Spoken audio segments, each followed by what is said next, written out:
बात करेंगे thin layer chromatography की। थिन लेयर क्रोमेटोग्राफी की method of separation in which different components of mixture separated. ठीक है ना, ये इसकी तारीफ थी कि इसमें क्या होता है, इसमें मिक्सचर के अंदर जितने भी कंपोनेंट्स हैं, मिक्सचर के अंदर जितने भी कंपोनेंट्स हैं उन सारे के सारे कंपोनेंट्स को अलग करने के अमल को हम कहते हैं थिन लेयर क्रोमेटोग्राफी। ठीक है ना, method of separation in which different components of mixture separated, different components of mixture separated. ठीक है ना, method of separation in which different components of mixture separated.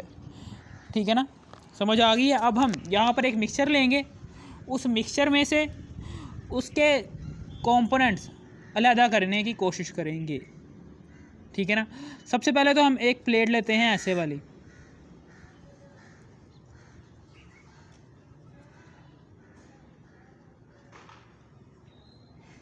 ये प्लेट ली,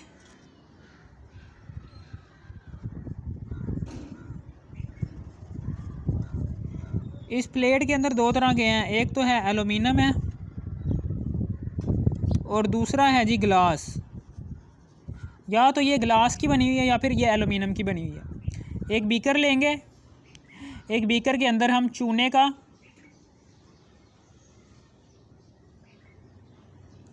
चूना और प्लस वाटर, या फिर आप चूना प्लस वाटर, इन दोनों का मिक्सचर लिया हुआ इसके अंदर। और आप क्या करें, इस चूने को और पानी के मिक्सचर को इसके ऊपर, ये जो सी शीशे की बनी हुई प्लेट है, इसके ऊपर शीशे की बनी होगी या फिर एल्यूमिनियम की बनी होगी, मिसाल के तौर पर शीशे की बनी हुई है, इसके ऊपर आप क्या करें, इस चूने और पानी के मिक्सचर को इसके ऊपर एक तय बना दो।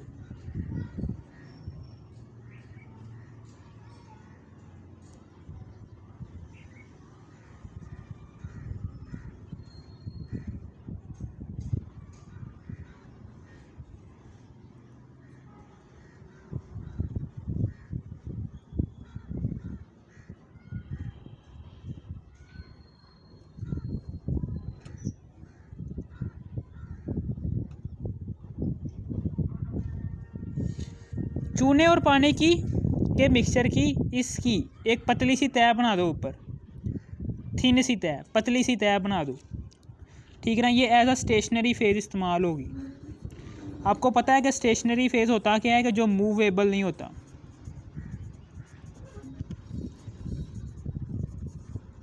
इसको हम मूव नहीं करवा सकते।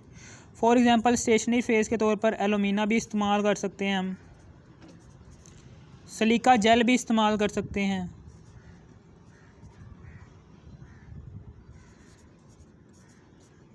एल्यूमिना, सिलिका जेल, ठीक है ना, और स्टेशनरी फेज के तौर पर एल्यूमिना भी इस्तेमाल कर सकते हैं, सिलिका जेल भी इस्तेमाल कर सकते हैं। ठीक है ना, समझ आ गई आपको। अब हम क्या करेंगे, अब हम यहाँ पर करके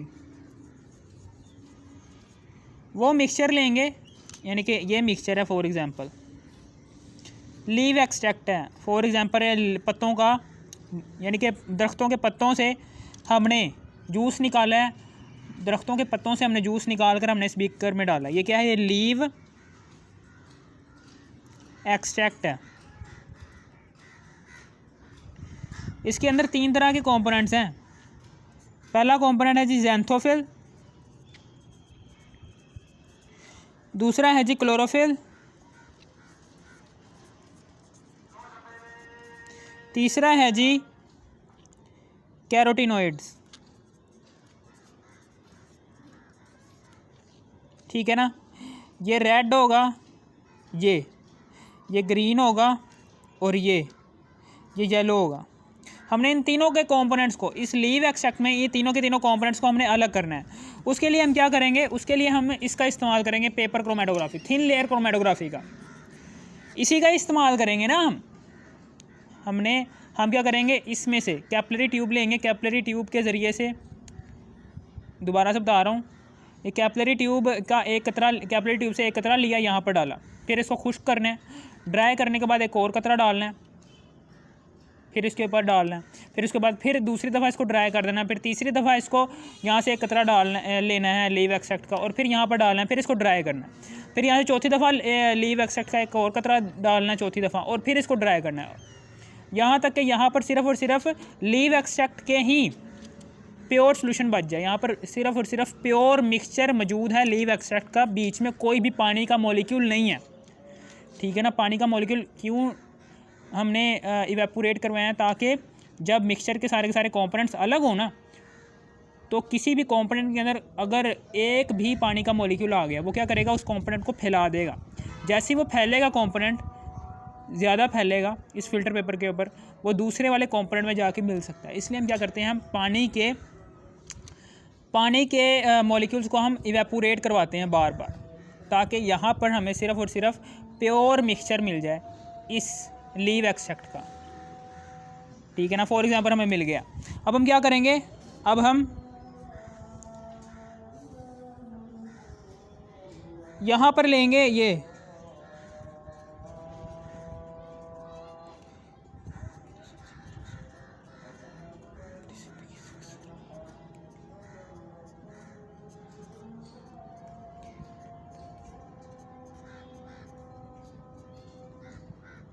यहाँ पर हम ये लेंगे, ये स्टेशनरी फेज़ के तौर पर ये इस्तेमाल हो रहा है। स्टेशनरी फेज़ के तौर पर चूना और पानी का मिक्सचर इस्तेमाल हो रहा है, जबकि ऑर्गेनिक सॉल्वेंट यहाँ पर मोबाइल फेज़ है। ये क्या है, ये मोबाइल फेज़ है, ये मोबाइल फेज़ है, ठीक है ना। फॉर एग्जांपल हमने यहाँ पर लिया हुआ मोबाइल फेज़ के तौर पर क्लोरोफॉर्म लिया हुआ है, क्लोरोफॉर्म लिया हुआ है। अब हम क्या करेंगे, यहाँ पर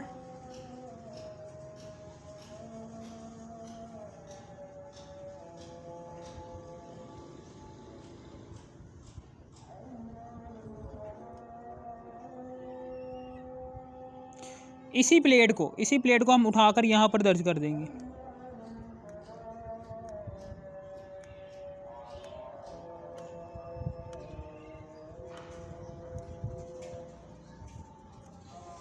ये प्लेट जौन सी है, इसको हमने यहाँ पर दर्ज कर दिया, ये कंपोनेंट आ गया। अब ये कंपोनेंट जौन सा होगा, ये 3 कंपोनेंट्स में तकसीम हो जाएगा, एक ये, दूसरा ये, तीसरा ये। कैसे हुआ, क्योंकि ये जौन सा ऑर्गेनिक सॉल्वेंट है, ये मोबाइल फेस के तौर पर जौन सा क्लोरोफॉर्म हमने लिया हुआ है, ये क्या करेगा, ये ऊपर की तरफ मूव करेगा। जैसे ये ऊपर की तरफ मूव करेगा ना, ये 3 कंपोनेंट्स यहाँ पर अलग हो जाएंगे। फॉर एग्जांपल ये क्लोरोफिल है ग्रीन कलर का, ये रेड कलर का ज़ैंथोफिल है, ये तीसरे में ये रेड कलर का ज़ैंथोफिल है, ये वाला रेड कलर का ज़ैंथोफिल है, और ये तीसरा कंपोनेंट है जी येलो कलर का कैरोटीनॉइड, ठीक है ना। ग्रीन, रेड, येलो, 3 कंपोनेंट्स इसके, इस मिक्सचर के 3 कंपोनेंट्स हमने अलग कर दिए। इस मिक्सचर के हमने 3 कंपोनेंट्स अलग हो गए।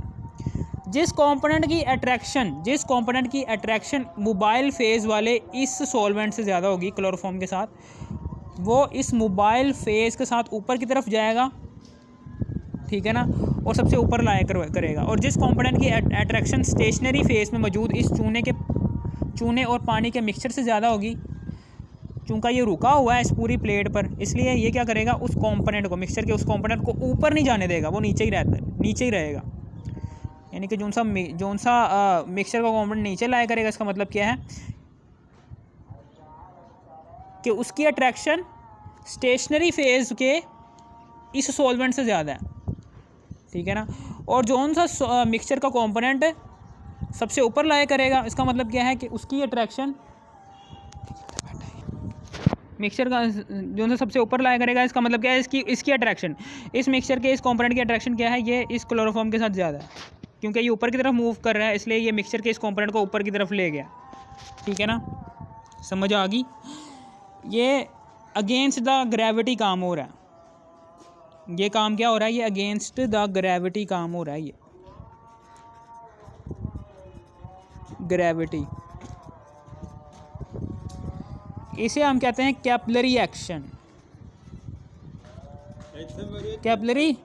कैपिलरी एक्शन इसे हम कहते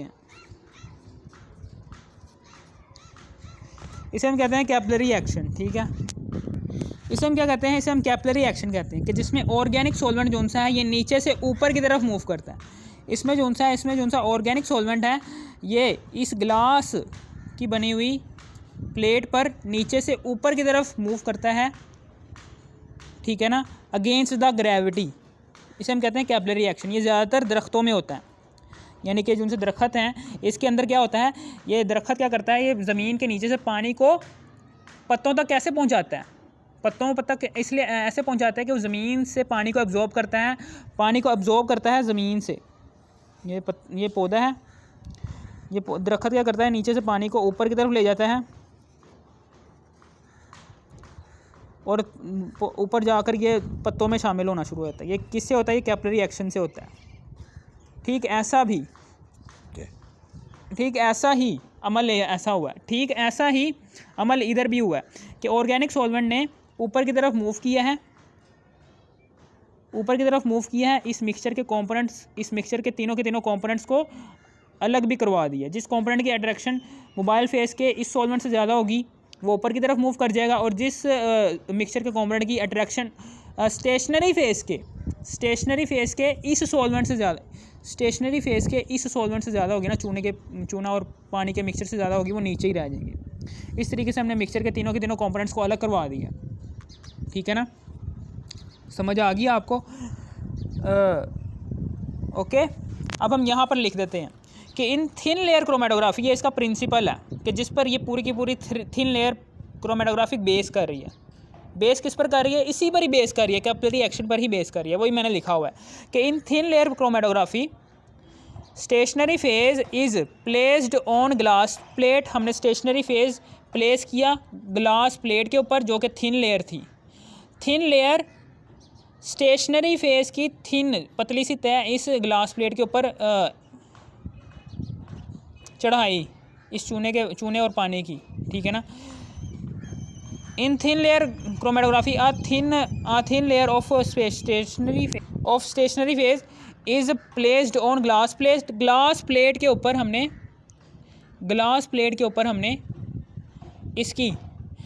इसकी चूने और पानी के मिक्सचर की पतली सी तय चढ़ाई। वही मैंने बात लिखी हुई है। And mobile phase move from bottom to top. और जो सा मोबाइल फेस होगा, मोबाइल फेस के तौर पर जो सा सॉल्वेंट हम इस्तेमाल कर रहे हैं क्लोरोफॉर्म, वो बॉटम से टॉप की तरफ मूव किया। वो मोबाइल फेस के तौर पर जो सा सॉल्वेंट आपने इस्तेमाल किया वो बॉटम से टॉप की तरफ मूव किया, bottom to top against the gravity move किया ना। ग्रेविटी की सिमत हमेशा नीचे की तरफ होती है, चूँकि ये नीचे से ऊपर की तरफ मूव कर रहा है, इसलिए हम कह सकते हैं ये अगेंस्ट द ग्रेविटी काम हो रहा है इधर थिन लेयर क्रोमेटोग्राफी के अंदर, ड्यू टू कैपिलरी एक्शन। ये किससे हो रहा है, कैपिलरी एक्शन से हो रहा है। कौन सा फिनोमेना यहाँ पर काम कर रहा है, कैपिलरी एक्शन।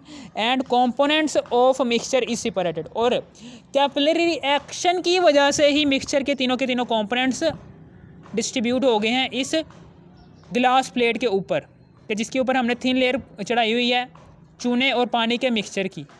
ठीक है ना, समझ आ गई आपको? अगर आपको इस वीडियो की ज़रा सी भी थोड़ी सी भी समझ आ गई, इस वीडियो कर दो लाइक और सब्सक्राइब और शेयर भी कर देना। Thanks for watching me.